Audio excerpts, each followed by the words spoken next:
bien mal embarqué il y a encore quelques jours, Moreiras n'est pas loin de gagner sur tous les tableaux dans un si grand soleil. Tombé sous le charme de Myriam, il s'apprête à obtenir ses faveurs tout en poussant Elisabeth dans ses retranchements. De son côté, Cécile misait gros sur une reconstitution qui ne lui offre pas le résultat espéré. Moreiras veut se mettre en couple avec Myriam triomphaliste.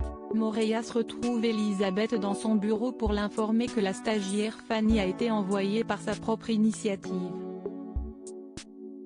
La jeune femme explique la nature de leur découverte et la mère de Julien comprend qu'elle a été piégée.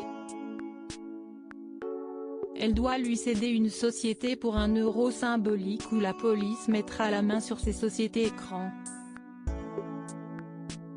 Plus tard, Claire reçoit le courroux d'Elisabeth qui lui reproche de lui avoir mis Fanny dans les pattes mais l'infirmière ne peut pas lui en dire davantage.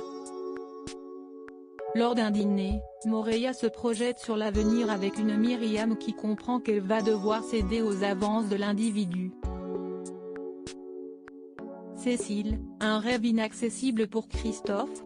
Cécile se prépare pour la reconstitution en compagnie de Max, le chien et seul témoin du crime. Un journaliste montre beaucoup d'intérêt à l'événement et la juge accuse Bernier d'avoir contacté la presse. Alice, quant à elle, voit bien que Christophe en pince pour Cécile mais elle rappelle que cette dernière est mariée. Lors de la reconstitution, Max se montre plus intéressé par le neveu de la victime à qui il fait la fête. Rien de plus. Si pour Cécile, c'est un échec, Christophe tempère et la persuade que le chien a bien repéré le coupable.